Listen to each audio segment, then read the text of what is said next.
buenas tardes de nuevo.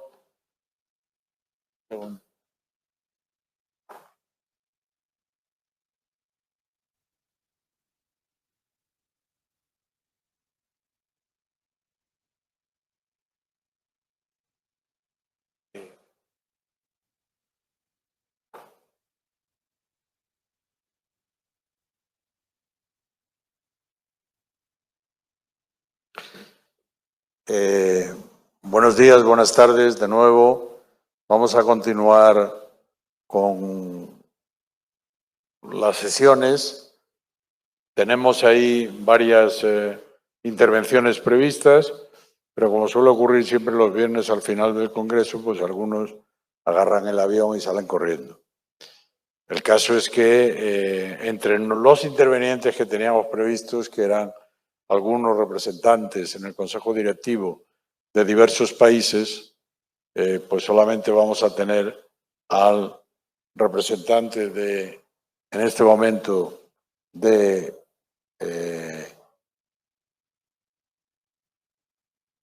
vamos a tener los representantes de Ecuador, Patricio Lloret, vamos a tener a un digno representante de la República Dominicana, don Ramón Ventura Camejo, que ha sido ministro durante 14 años solamente. Yo creo que es el récord mundial. Y vamos a tener también a su secretario de Empleo Público por parte de la República Argentina. Primero vamos a escuchar una disertación de Patricio Lloret sobre las cuestiones del empleo y de la función pública en Ecuador. Luego vamos a darle sucesivamente la palabra y luego vamos a generar, sobre todo, vamos a generar un debate entre nosotros en el que pueden participar cualquiera de ustedes sobre los asuntos que en este momento preocupan a los diversos países del mundo. Don Patricio, tiene usted la palabra.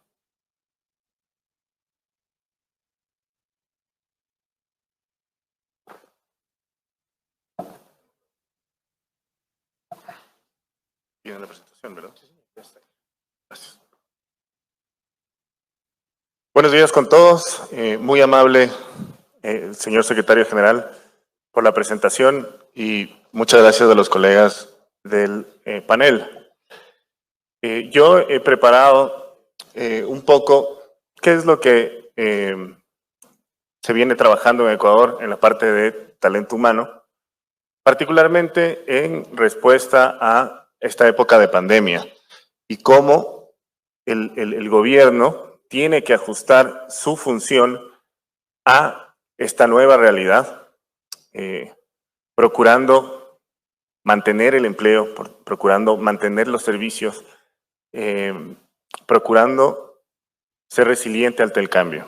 Entonces, me voy a permitir compartir con ustedes durante unos minutos qué es lo que viene trabajando el gobierno del Ecuador y un pequeño análisis al final. Muchas gracias por su atención. Bueno, y un poco hablando en el tema de pospandemia en la región, el BID hace dos recomendaciones generales en una de sus últimas publicaciones en el 2021 respecto a los desafíos que se tienen en los mercados laborales de América Latina y el Caribe. Y hace dos específicas. Una, que es tener una respuesta inmediata. Los gobiernos no pueden esperar a que los procesos burocráticos alcancen a la realidad, porque normalmente no se da. Y se tiene que dar respuestas inmediatas ante la realidad, ante un escenario como el de la pandemia, en donde la salud era un tema muy importante a tener en cuenta al momento de garantizar los servicios hacia el ciudadano y que el ciudadano también tenga garantizada su salud pública, la salud pública de cada uno de los ciudadanos. Y las políticas para transformar las instituciones, mejorar las oportunidades y particularmente para los temas de grupos vulnerables o grupos prioritarios. En el caso de Ecuador, es una política pública del presidente Lasso el incluir a las mujeres de una manera mucho más activa y reducir también los escenarios de violencia que también es algo que está relacionado al tema laboral y que justamente ahora se discute una ley para reactivar la economía en el Ecuador y donde se plantean incentivos al sector privado para inclusión de las mujeres en el sector privado, particularmente.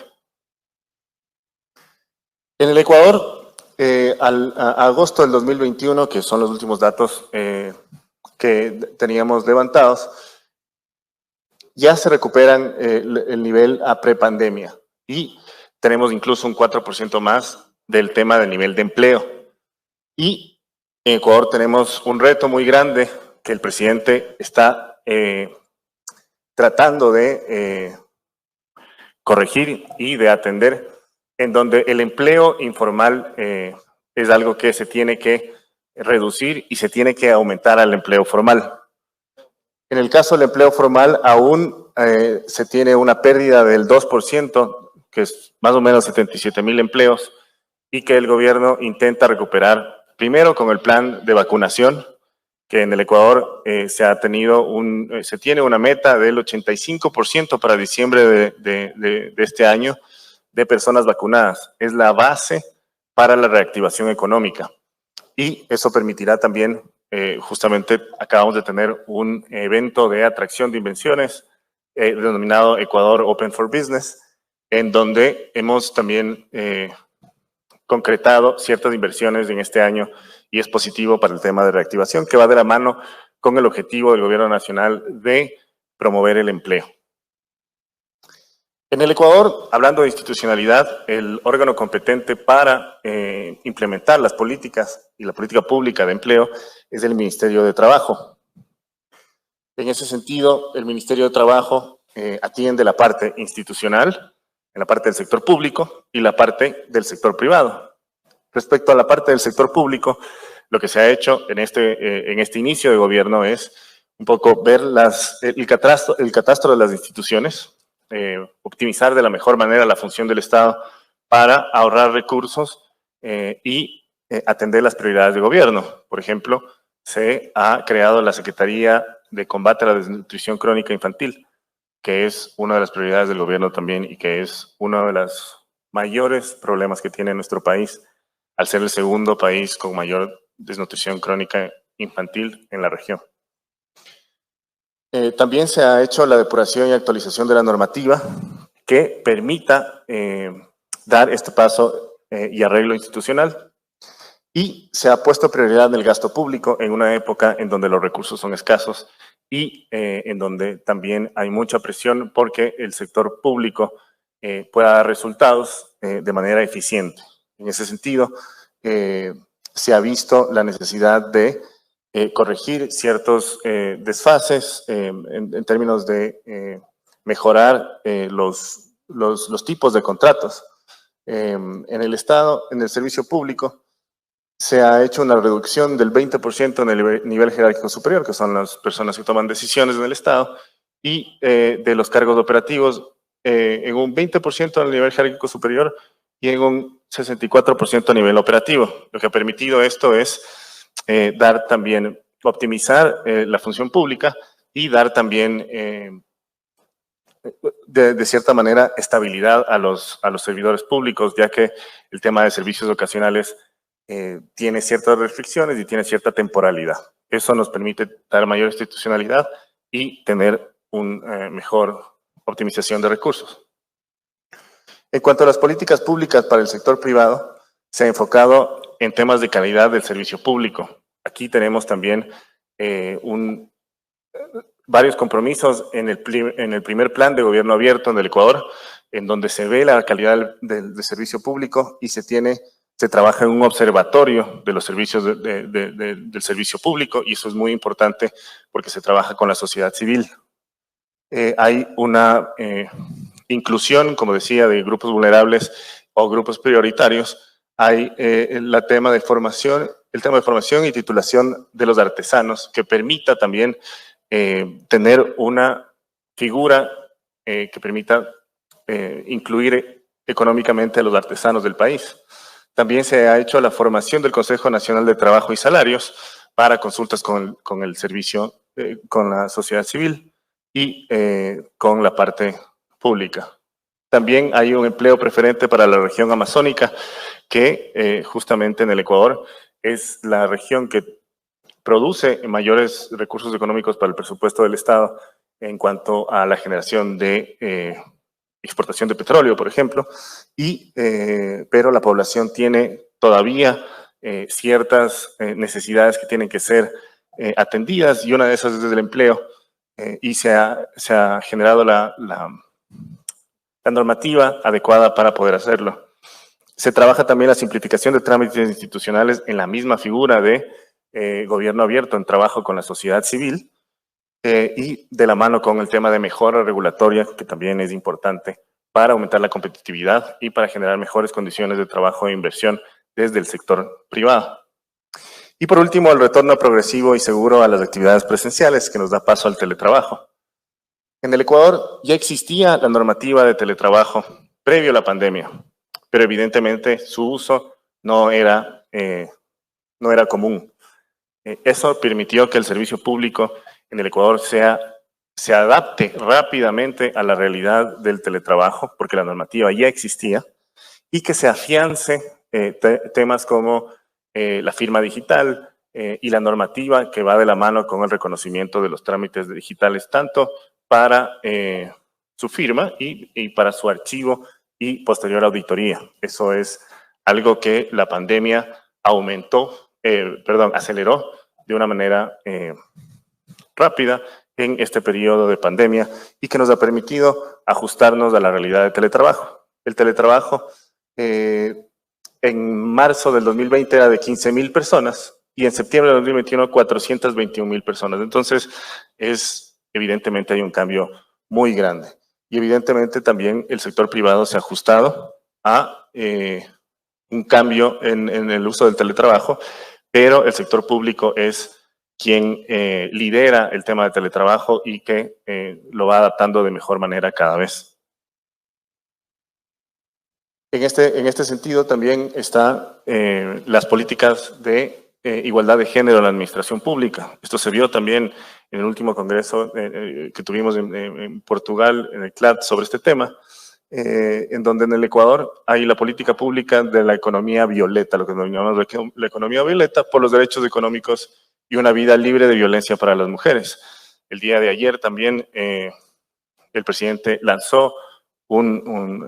firmó un decreto que da prioridad a la necesidad del país de reducir la violencia, como también una de las grandes prioridades del gobierno nacional en este tema. Y aquí, como hemos visto, todavía hay retos desde el gobierno en la parte de empleo para la igualdad de género. Las mujeres contemplan el 59% de la masa laboral en el Ecuador, en el servicio público, y los hombres un 40%. Sin embargo, y esto es una característica de los países de América Latina también, que todavía tenemos retos. Hay temas como la mujer lidera en temas de profesionales, científicos e intelectuales. Sin embargo, el número de mujeres con directivos y altos cargos todavía es una deuda pendiente. A pesar de que las mujeres ocupan cargos que exigen una preparación, todavía falta que esos espacios de decisión, de tomas de decisión, sean ocupados por las mujeres, y esto es algo que desde el gobierno se tiene muy en claro y que se trabaja para la política de igualdad de género. A junio del 2021, los hombres tienen 2.018 puestos en el nivel jerárquico superior de toma de decisiones, y las mujeres 1.300. Sin embargo, evidentemente hay una mejora en cuanto a la ocupación de altos cargos por parte de las mujeres, y eso es positivo, pero la brecha sigue ahí, hay que trabajar para eso. Y lo mismo, evidentemente, los puestos influyen en el nivel medio de ingreso de las mujeres, que también es otro de los objetivos, porque la independencia económica también genera factores positivos para el tema de igualdad de género. También, y bueno, esto se da en la brecha salarial entre hombres y mujeres, que a agosto del 2021 está en el 28%, y que es una de las metas para bajar de este gobierno. En la sostenibilidad de la política pública tenemos la protección en esas medidas inmediatas que hablaba el BID, la protección del ingreso para trabajadores, en donde hubo un seguro de desempleo en la parte de pandemia, una reducción salarial temporal, también hubo normativa que permitía mantener el empleo, pero reducir las horas por un determinado número de tiempo para, evidentemente, no afectar todo el tema de ingresos económicos y de seguridad social, que era importante mantener. También está la protección de empleos, el fortalecimiento del teletrabajo y el seguro de desempleo.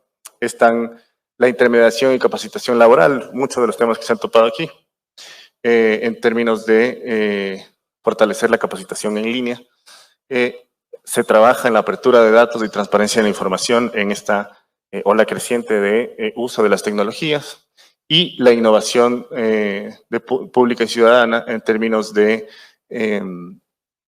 espacios que promuevan esta innovación, como el tema de gobierno abierto, que también es una prioridad en el gobierno nacional.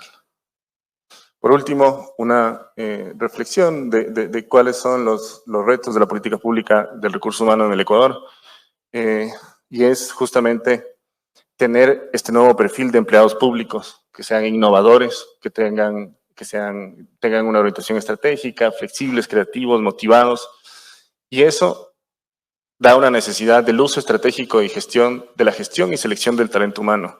¿Cómo estamos nosotros escogiendo a las personas que tienen que atender estos servicios que cada vez cambian, que cada vez hay una demanda más grande? Y los temas de inducción al servicio público, que también es algo que se tiene que trabajar de mejor manera para que vaya de la mano con los cambios, porque muchas veces los procesos de inducción se dan de manera automática y no incorporan estos cambios que se necesita en el talento humano. Hablamos del servidor público de 4.0, lo mencionó el director de la función pública, que también es miembro del expresidente del CLAT. Y necesitamos servidores con esas características, que incorporen esta cuarta revolución, que incorporen el uso de TICs y que tengan esta administración pública 4.0, que es justamente el uso de TICs y el uso de también incorporando este reto de no tener o de tener una brecha digital aún, porque la tecnología está para muchos, pero no para todos. Entonces, también hay que incorporar en la nueva visión tecnológica la parte no tecnológica. Eso también es importante, particularmente en los contextos de Latinoamérica, que aún tenemos brechas. Y el tema de gobierno abierto, que, como bien lo dijo Oscar Oslak previamente, es un tema de incorporación de la ciudadanía en la toma de decisiones, que para mí es como el concepto principal de gobierno abierto. Y eso genera una administración abierta. La administración abierta tiene que el servidor público entender primero qué es gobierno abierto, y eso es uno de los retos. El servidor público no entiende qué es gobierno abierto. Tal vez aquí lo demos por sentado, pero cuando se preguntan a las instituciones, si ustedes van a sus instituciones y no es la institución que implementa gobierno abierto, no saben qué es. Hay un estudio interesante que habla de la reacción ciudadana a qué es el gobierno abierto. Y una de las respuestas es el gobierno abriendo sus puertas. Evidentemente, el gobierno abierto es un término polisémico que da para mucha interpretación. Gobierno, uno puede interpretar muchas cosas, y abierto de igual manera. Pero el concepto, en realidad, es el trabajo con la ciudadanía, la transparencia de la información, que va de la mano con la integridad pública, que también es importante, y con la puesta de la información de manera proactiva hacia la ciudadanía.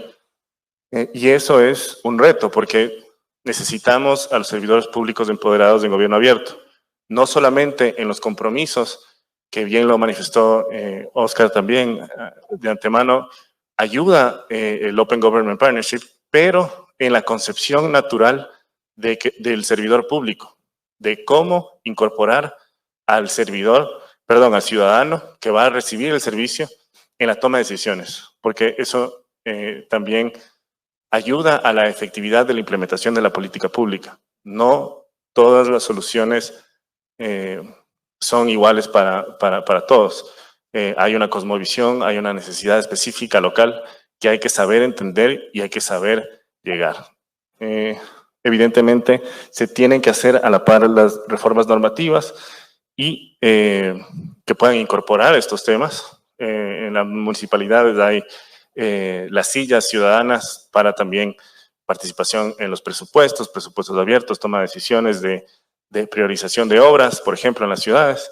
Y eso ayuda también a la aceptación de la institucionalidad, que también es otro de los problemas que tenemos, como nosotros ya sabemos, en América Latina.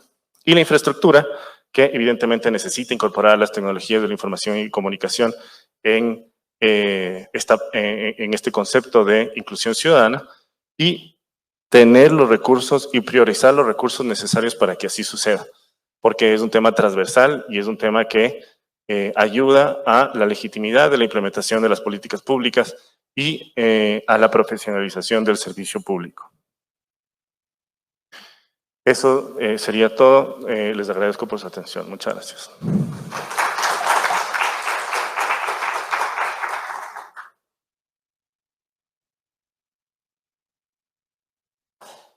Muchas gracias a Patricio por su exposición brillante en relación con la situación de Ecuador y con algunas afirmaciones y reflexiones que desde luego nos conciernen a todos, ¿no? Las cuestiones relacionadas con el gobierno abierto, el empleo público. Fíjense que el CLAD ha hecho 2 simposios de igualdad de las mujeres, ¿no? Y en todos los países, cuando recolectamos los datos, todas las mujeres, en todos los países son mayoría las mujeres en las administraciones públicas, excepto si cortamos la parte media y superior de la administración, entonces ya no son mayoría. Esto nos debe hacer reflexionar y trabajar un poco para que estemos al 50-50, ¿no? En todos los niveles, no solo en los niveles inferiores o medios. Bueno, a continuación vamos a cederle la palabra durante unos minutos a don Ramón Ventura Camejo, que ha sido durante 14 años ministro de Administración Pública de la República Dominicana y que, bueno, seguramente tiene algunas reflexiones interesantes para la consideración de lo que es el empleo público, lo que es la administración pública y la mejor forma de trabajar que seguramente le vendrán a ustedes bien para sus trabajos, sus reflexiones o sus estudios. Se ha incorporado también con nosotros don Jaime Araya, que es el representante habitual de la República de Panamá en las reuniones del CLAD. Así que don Ramón, por favor.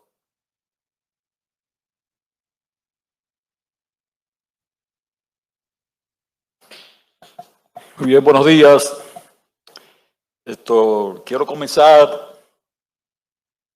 felicitando a Patricio por su intervención, bien ordenada, bien sistemática y un poco anunciadora de todo el proceso que se está llevando en el Ecuador.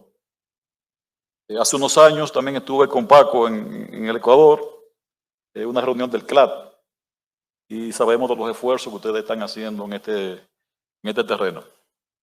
En definitiva, quiero aprovechar la actitud generosa de Francisco Velázquez para que brevemente pueda comunicarle de un tema que él sabe que ha sido el que me ha apasionado en los últimos años, y como ya estoy de civil, pues es, diríamos, el espacio en el cual pudiera, después de mucho tiempo, poderme comunicar con parte del auditorio. Pues esta breve palabra parten quizá de 2 premisas que me han llegado en los últimos tiempos. Una de ellas es que hoy los ciudadanos ya no están demandando tanto la legitimidad de los gobiernos, sino que un profesor llamado Rafael Aguilar ha planteado que lo que se trata hoy de la demanda es de la eficacia de los gobiernos. Si no es suficiente la legitimidad democrática de los procesos sino que lo que hoy se pone, diríamos, como prioritario, en qué medida esos gobiernos son eficaces. Y en parte eso es de lo que se trata de la administración pública, como el mecanismo de contacto entre el poder político y los ciudadanos. Y la otra referencia la he leído en un libro que va a ser publicado a las 12:30 de hoy, de Francisco Velázquez, con un título que se llama El burócrata disruptivo. Bueno, pues dentro de la referencia que se hace en el burócrata disruptivo está una expresión de Jad Attalib, donde él dice que los cambios que hoy se tratan, lo más, diríamos, efectivos son los cambios culturales. Y precisamente sobre esas dos citas que he elaborado es que voy a hacer brevemente mi intervención. En este momento, de manera simultánea, se está celebrando en el Palacio de Gobierno de Colombia la entrega de los premios iberoamericanos a la calidad. Y en ese acto, una entidad de República Dominicana, educativa, se llama Cometa de la Esperanza, una escuela que trabaja con niños de la calle, pues ha merecido por sus resultados obtener medalla de oro de los premios iberoamericanos.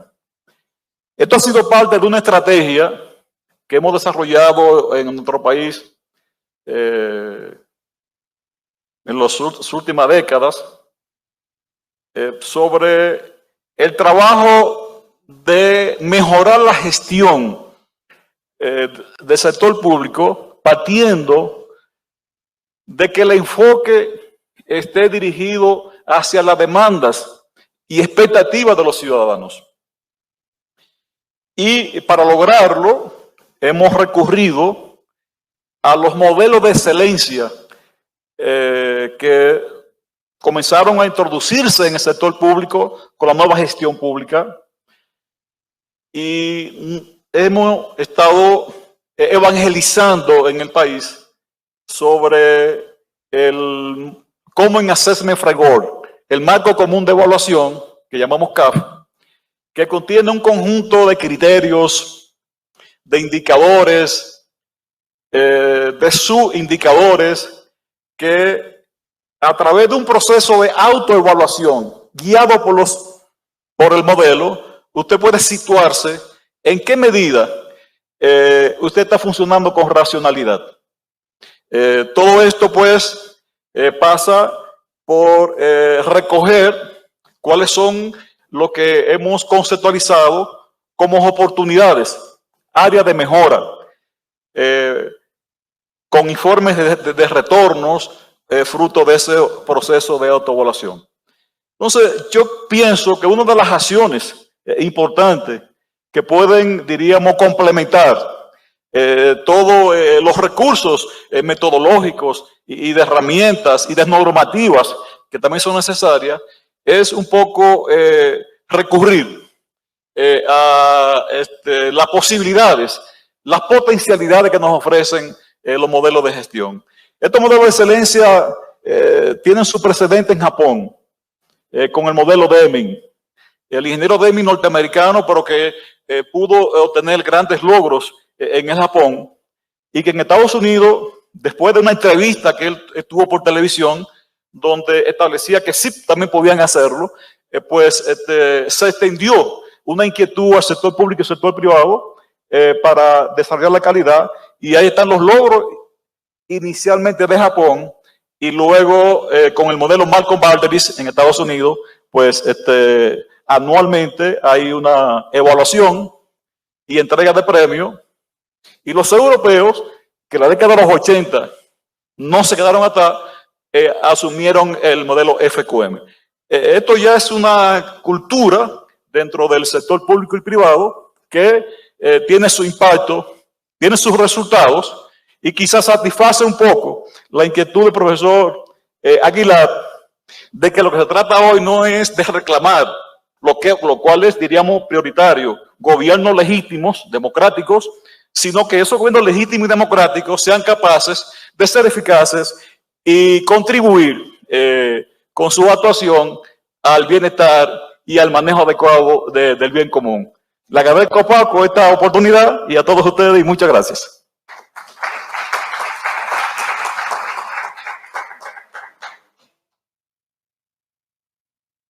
Muchas gracias a don Ramón Ventura y ahora le cedemos la palabra al subsecretario de Empleo de la República Argentina de Empleo Público, que nos va a señalar también algunas reflexiones interesantes.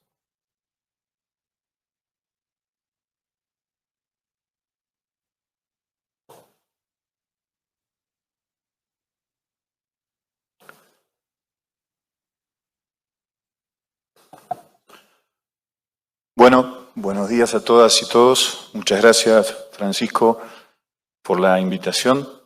Primero que nada voy a pedir disculpas, no me voy a poder cerrar el saco porque tengo la valija armada y este es el saco que yo tenía para venir de asistente nomás y me tocó de expositor. Así que si me lo cierro, los ojos de alguno de ustedes pueden sentir algún peligro por algún botonazo, estoy gordo. Entonces no me voy a cerrar el saco y pido disculpas. Así que vamos a hacer una breve reflexión sobre lo que puede ser el futuro del empleo público en la República Argentina, luego de la situación de aislamiento y de distanciamiento social preventivo y obligatorio llamados ASPO y DISPO. Y la verdad es que nos tendríamos que hacer la pregunta latina, ¿no? Quo vadis? ¿A dónde va el empleo público? Y la respuesta es muy simple. No tengo la menor idea. No lo sé. No sabemos dónde puede ir el empleo público. Lo que sí podemos hacer, y les invito a ustedes a hacer, es un ejercicio geométrico. Si nosotros podemos trazar una línea desde donde venimos y donde estamos parados, podemos hacer como una línea punteada hacia dónde se puede proyectar la trayectoria de nuestro recorrido, con algún margen de error, con un más o menos, como decimos en Argentina, con los 5 dígitos oscilantes. Entonces podemos saber hacia dónde puede llegar a ir el empleo público. Por lo tanto, en estos minutos que me voy a tomar, voy a hablar precisamente de eso, desde dónde venimos, dónde estamos hoy y hacia dónde podemos ir. Desde dónde veníamos en empleo público eran cuestiones relacionadas con la normativa de empleo público, con las tecnologías administrativas aplicadas al empleo público, despapelización, expediente electrónico y alguna cuestión vinculada solamente a carrera, a estructura o a escalafón. La verdad, una cuestión muy aburrida y que no se iba a salir de eso. Yo me permito hacer mías las palabras que le escuché decir a Francisco en su introducción sobre lo que viene a ser la reforma en administración pública y que la pandemia, quizá parafraseando a Francisco, ha venido a introducir los cambios. En la República Argentina los cambios los introdujo y bienvenidos sean, porque lo que hizo fue cambiar este sentido solamente burocrático, normativo y de tecnología administrativa para potenciarlo y llevarlo a otra dimensión. La situación del COVID lo que produjo fue que los 125.000 empleados de la Administración Pública Central, del Sistema Nacional de Empleo Público en mi país, que contempla organismos centralizados, descentralizados, desconcentrados y empresas privadas, públicas del sector, hayan tenido que trabajar de la noche a la mañana en su casa, en una situación de teleemergencia. Por lo tanto, hemos tenido que salir a inventar de la nada procedimientos administrativos, normativas de teleemergencia, sistemas que ya venían preexistentes a los que tuvimos que agregarles sistemas de videoconferencia, poder armar normativas para que las paritarias, a mí me toca llevar adelante las paritarias en mi país, son 53 convenios, un convenio colectivo y 52 convenios sectoriales. Imagínense lo que es eso manejar en situación de pandemia. Por lo tanto, esto vino a sacudir todo el árbol, como le había dicho algún colaborador a mi amigo y colega Mauro Solano, director del INAP. Por lo tanto, este cambio a lo que llevó hoy, donde estamos parados hoy. O sea, veníamos de eso. ¿Dónde estamos parados hoy? Hoy estamos parados en una reformulación y el empleo público ahora se vuelve parte de las políticas públicas.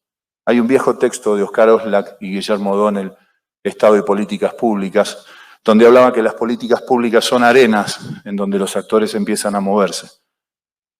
La verdad es que en estas arenas de la formación de las políticas públicas, la situación del empleo público lo que logra es que el empleado público se vuelva protagonista. Esto es lo relevante.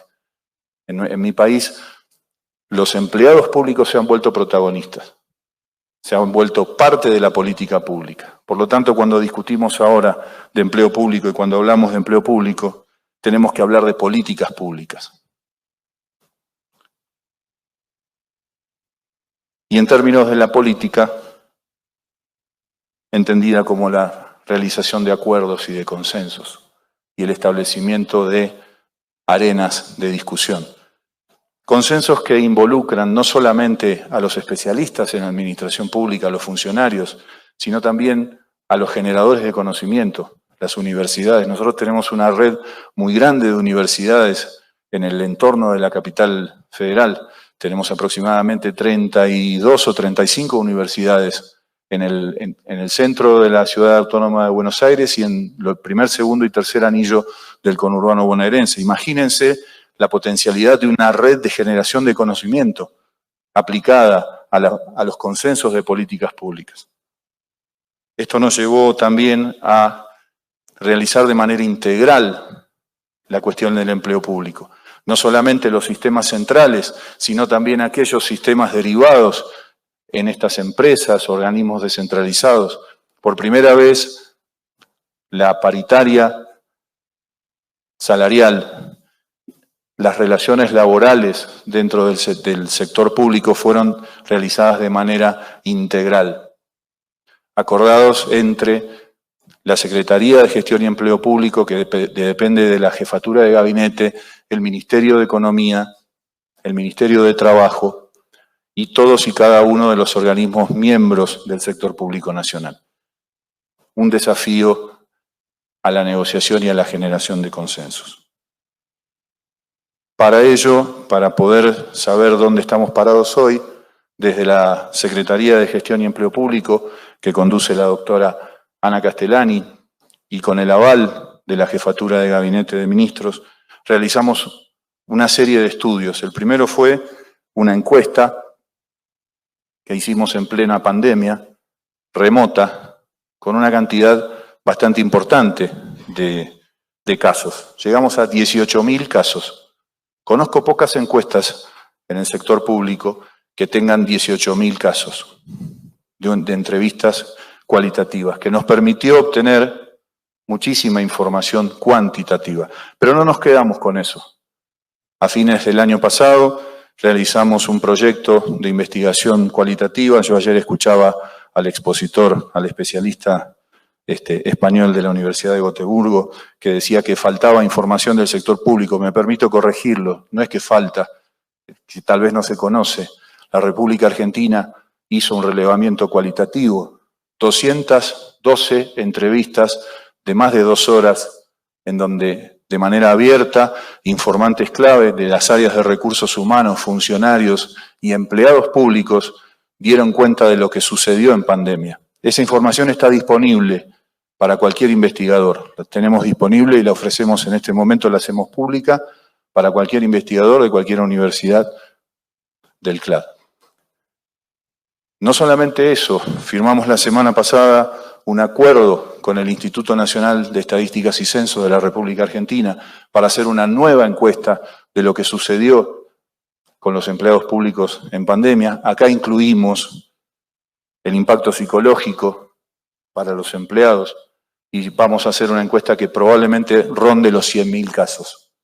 Esos 3 estudios, más un focus group que se está haciendo, más una entrevista Delphi que permite establecer escenarios a futuros, que nosotros hacemos articuladamente con universidades y con especialistas convocados ad hoc, más un mapa de empleo público, la primera vez que en el Consejo Federal de la Función Pública, la República Argentina, de manera articulada e integrada, todas las provincias están poniendo a disposición sus políticas de empleo público, sus normativas de empleo público, a disposición de todos y de cada uno.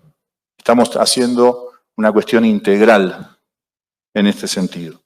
Y como también los actores deben ser incluidos, hemos desarrollado políticas de inclusión.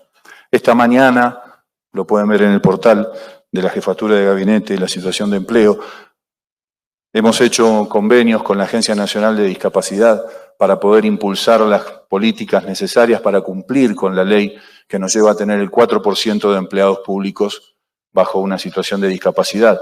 Habida cuenta de que 8 de cada 10 personas con discapacidad en mi país no tienen empleo. De la misma manera hemos desarrollado a través del decreto 721 en el año 2020, en plena pandemia, la inclusión del 1% de población trans para trabajar en el Estado. Habida cuenta de que en mi país la vida promedio de una persona trans es de 40 años, porque no consiguen empleo. Entonces entendemos que el empleo público no solamente tiene que ser la administración pública, sino que también tiene que prestar y ser la nave que conduzca las políticas de empleo para toda la ciudadanía. Debemos dar el ejemplo. En ese sentido también quiero contarles que estamos desarrollando un plan de regularización de empleo, porque tenemos situaciones de contrataciones bastante irregulares, en situación de plantas transitorias o contratos de locación de obra y servicio que queremos regularizar. Nos hemos puesto el objetivo de regularizar 20.000 puestos de trabajo para incluirlos en planta permanente. Entendemos que es la manera de llevar adelante las políticas, empoderando a los empleados, dignificando a los empleados, dándoles el rol que les corresponde. Los empleados no están de sobra, no sobran los empleados en la administración pública. No somos partidarios de eso desde nuestra óptica. Todos y cada uno valen y sirven. De esa misma manera, lo articulamos todo en red. Los resultados de estas encuestas de empleo han sido puestos a disposición del INAP para planificar sus políticas de empleo. Y para ir cerrando, entonces estamos mirando hacia adelante. ¿Qué es lo que tenemos para adelante, habida cuenta de dónde venimos y dónde estamos parados? Seguramente lo que tenemos para adelante son 3 desafíos. Y con esto cierro.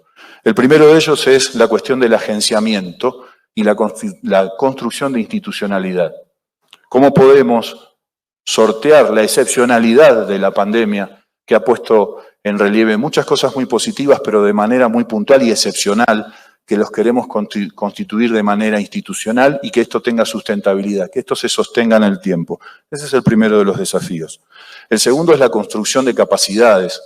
Hemos visto que el Estado no es una situación burocrática de lo que podemos encontrar en el organigrama. Los empleados han visto la red, han conocido a personas que conocían solamente por el directorio o por los organigramas, se han visto en las reuniones de Zoom y han visto que no hay una espacialidad. Se ha roto la cuarta pared en el empleo público, se ve la red.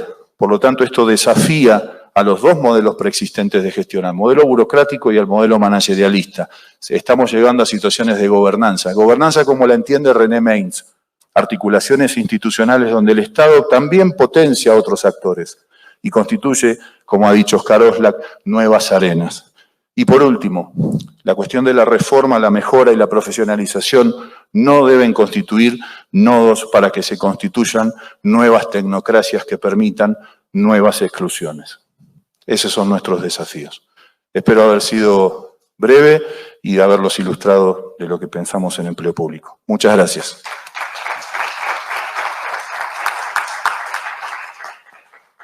Muchas gracias al subsecretario de Empleo Público y de subsecretario a subsecretario. Ahora nos va a hablar el subsecretario de los Asuntos Generales o algo así se llama el nombre, del Ministerio de Economía y Hacienda, que es el don Jaime Araya, que es el habitual representante de Panamá en las reuniones del Consejo Directivo y que nos va a contar también algunos de los asuntos más relevantes que tienen en este país centroamericano.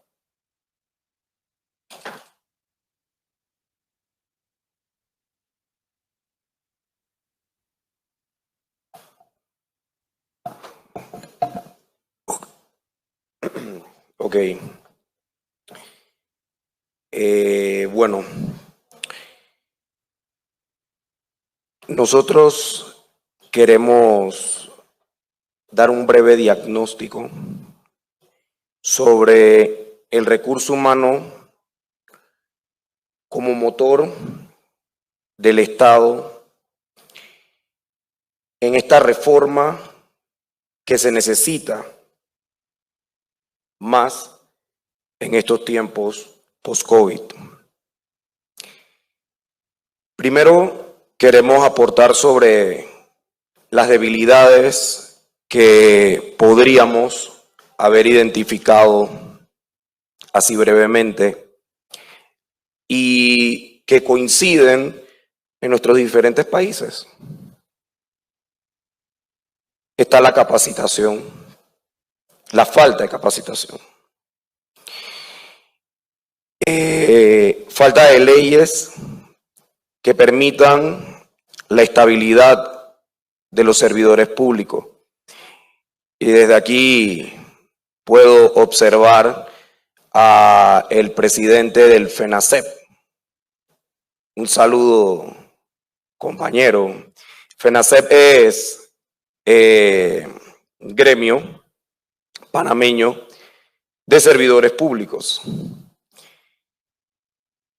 Y no me dejará mentir el compañero presidente de que a través de los años sí han habido ganancias en favor de los servidores. Sin embargo, deben de ser mucho más estrictas las normativas y mucho más allá de que sean estrictas, también se deben de cumplir. Dentro de las debilidades que hemos podido identificar está la falta de políticas públicas que fortalezcan el relevo. Y es una palabra que en los últimos días la hemos estado mencionando lo suficiente, ¿verdad, Francisco? Respetado y apreciado secretario general, ya que no podemos hablar de reformas al Estado, no podemos hablar de un vigoroso recurso humano con miras a futuro si no existe un relevo dentro de nuestras administraciones. De igual manera, consideramos que deben de existir incentivos para los servidores públicos. Muchas veces cuando hacemos comparativos con el sector privado, podemos ver que se tienen algún tipo de incentivo, no tan mercantiles, por decirlo de alguna manera, sino mucho más enfocado en la calidad de vida de ese empleado, hablando en el sector privado. Se les da un seguro privado, se le da seguro de vida, y hablo un paréntesis, un seguro privado porque en Latinoamérica en general, nuestro seguro social, nuestra seguridad social, o está afrontando crisis en muchos casos, o están próximas a, porque por lo general vienen a suplir esa necesidad de salud de nuestras poblaciones, por ende de nuestros servidores públicos. Igualmente se beca a los hijos de aquellos empleados.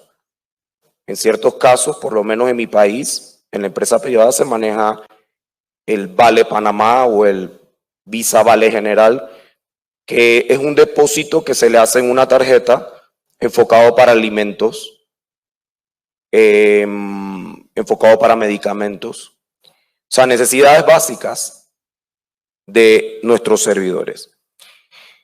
Entonces, después de haber visto un poco de cuál podrían estar siendo nuestras deficiencias para tener un mejor recurso humano, podríamos decir que se puede poner dentro del tapete, por decirlo de algún modo, como propuesta que existan entes rectores que sean externos a lo que es el Ejecutivo, ya que el órgano ejecutivo es quien en su mayoría emplea a los servidores públicos. Entonces, si nosotros manejamos de alguna manera, así como existe para los bancos, para los seguros, regentes, rectores, superintendentes, eso va a fortalecer que haya mayor transparencia también para con los servidores públicos en cuanto a lo que ellos competen y principalmente a sus estabilidades. Fortalecer los institutos o escuelas, lo que se ha venido haciendo durante el tiempo y en donde el CLAD ha sido un pilar para esto. Vuelvo y repetimos, las políticas públicas que garanticen un buen retiro de nuestros servidores para poder que pueda venir sangre nueva. Y en este caso, para efectos de Panamá, en el pasado mes se sancionó la ley 241 de 2021 que modifica la ley 23 de 2017 para otorgarle a nuestros servidores públicos una prima de antigüedad. Todo esto, colocándolo como ejemplo, va a permitir que el servicio público sea mucho más vigoroso y junto con las capacitaciones y el trato que merecen nuestros servidores, poder entonces lograr un recurso humano eficiente y capacitado. Y dejamos como conclusión que solo de esta manera podríamos decir que vamos a tener un servicio público que de verdad cumpla con su función en beneficio de cada uno de nuestros gobernados. Sería básicamente los aportes que podemos dar y bueno, agradezco su atención.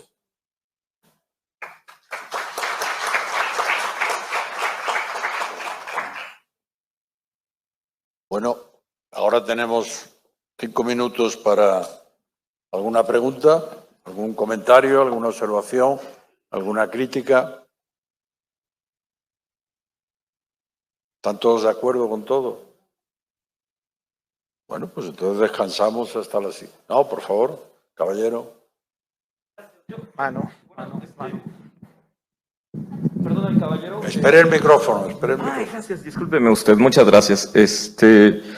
Escuchaba este comentario sobre que la sociedad no sabe el concepto de sociedad abierta o gobierno abierto o estado abierto, o sea, no lo conoce. Entonces, de repente me queda pensando en que a veces lamentablemente la superespecialización nos lleva a crear tecnicismos incomprensibles, ¿no? Entonces, y lo mismo sucede en la medicina, ¿no? Que te dicen, no, que el TOC, o que el RP, o que el no sé qué, y tú casi, ¿what? Pero yo creo que la bondad de la administración pública es que nos permite dar paso a esta parte de lo que hemos llamado la pedagogía política, ¿no? Compartir con el ciudadano, o incluso el ciudadano compartir con el administrador público lo que está entendiendo por y lo que está deseando para, ¿no? Entonces, me quedé pensando en esa parte, me llevo la reflexión y pues le agradezco al panel, le agradezco a todos. Muchas gracias.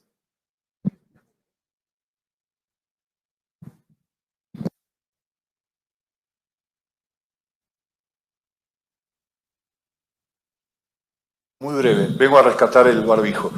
Muy breve, el administrador público y el empleado público es ciudadano.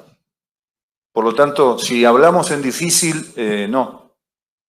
Y si no se entiende, algo mal estamos haciendo. Un comentario más por parte de... Una pregunta. ¿Cuál es la estructura de empleo público en Panamá? ¿Cuántos son? ¿Cuántos son hombres? ¿Cuántos son mujeres? Gracias. Bueno,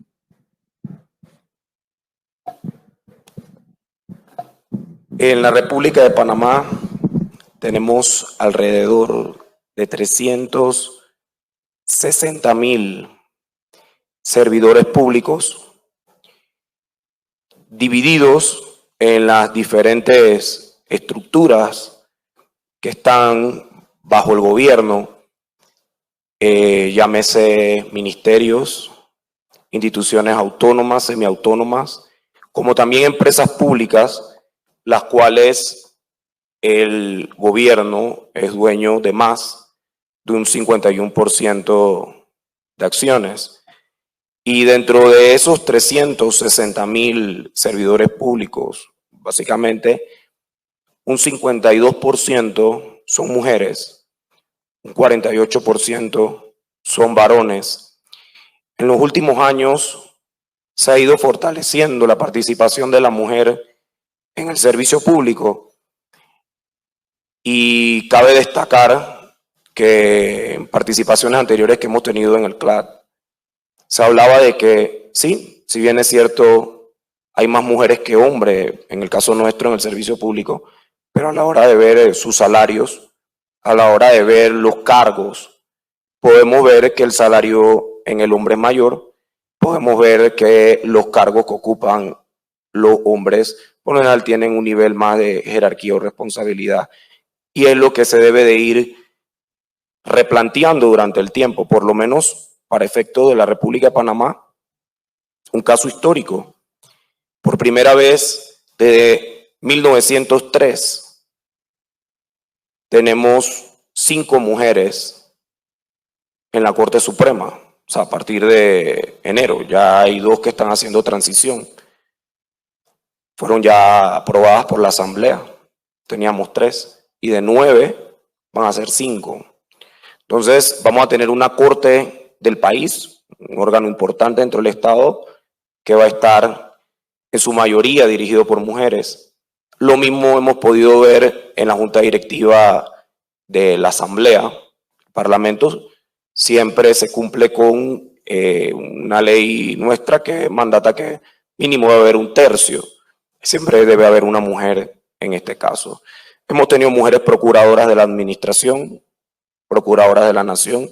Hemos tenido mujeres presidentas de la República y vicepresidentas de la República.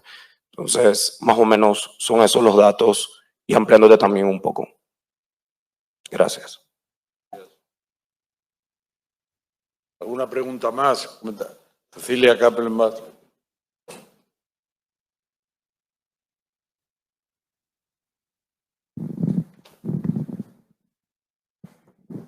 Gracias, Francisco. No, por ahí agregar alguna reflexión adicional y ver si compartimos en cuanto a los desafíos futuros, como bien planteaba Mariano y también Ramón comentabas. El primero es en cuanto a las capacidades tecnológicas del Estado, ¿sí? Y acá hablo en el caso argentino de todo el territorio, digo los gobiernos provinciales también, que en vista, si uno piensa el Estado de acá a 10 años, a 5, 7, 10 años, no sería un Estado que hoy tenga capacidades de asumir tecnológicamente lo que por ahí estuvimos viendo en charlas previas. Entonces me parece que ese es un desafío que tenemos al menos los gobiernos latinoamericanos, capaz que España y Portugal están en otro lugar. No tenemos capacidad retentiva de esta gente, de toda esta población, compitiendo con un sector privado que lo que llamamos los perfiles más duros, ingenieros, analistas de datos, desarrolladores de sistemas. Latinoamérica no tiene capacidad de pago en lo salarial y nuestras, de alguna manera, estructuras de gobierno no tienen cómo contenerlos. Sí, los perfiles más humanísticos y sociales, y ahí veo como un desafío importante en términos de lo que tenemos que afrontar. Latinoamérica me parece que tiene una deuda importante en cuanto a lo que es alta gerencia pública. Seguimos sin encontrar un rumbo. Servir en Perú, digamos, me parece que está entrando también en un momento de cierta crisis. En Argentina no lo hemos logrado. En Brasil está intentando una reforma, vamos a ver a qué apunta, pero bueno, tenemos como una deuda en cuanto a cierta profesionalización o aptitud de la alta gerencia pública, que lo vimos en la charla principal de ayer, un poco países, veíamos en las curvas de evolución, ¿no?, que nos presentaba Luis como diferentes posturas. No sé si el resto del panel, digamos, si ustedes lo comparten, y retención de talento joven que realmente tenga capacidad profesional y vocación de servicio. Esta crisis de confianza que tenemos de la población para con los gobiernos hace dificultosa la convocatoria de un público joven que sea talentoso y que tenga ganas de quedarse y permanecer en nuestros gobiernos. Como agregado, no sé. Muchas gracias, doña Cecilia, que es la coordinadora de esta área temática. Y, bueno, señalarles antes de terminar esta sesión. La siguiente sesión comienza dentro de 15 minutos, pero señalarles que esta preocupación de la que ha hablado Jaime, de la que ha hablado también su secretario de Empleo de la República Argentina, y que se deduce también de las dos primeras intervenciones de la incorporación, por una parte tecnológica y por otra parte también de la juventud a la administración pública, vamos a intentar tratarla el año que viene en esta sesión específica que vamos a realizar de un simposio sobre la incorporación de la juventud a la administración pública, porque lo que hemos visto es que hemos estudiado algo la cuestión de la incorporación de la mujer y el porcentaje hombres-mujeres, hemos estudiado poquísimo el hecho de que la media de edad de las administraciones públicas es altísima. En algunos países casi superior a los 50, incluso en algunos hasta casi 60 años. Esto obviamente significa que nos quedamos sin administración pública dentro de muy pocos años, y lo que es peor, los sistemas selectivos y las formas de incorporación no están demasiado de acuerdo con las demandas de la juventud, ni las retribuciones, ni los tipos de trabajo. Y por tanto, yo creo que todos tenemos una obligación de hacer algo así como un acicate, una fórmula en la que los jóvenes, más allá de lo que era tradicional, de que era un trabajo seguro y este tipo de cosas, sea más atractivo para ellos el introducirse en la administración y prestar servicios a los ciudadanos, que es lo que nos interesa a todos. Por tanto, muchas gracias a todos ustedes por haber estado aquí y solicito un aplauso para todos nuestros intervenientes.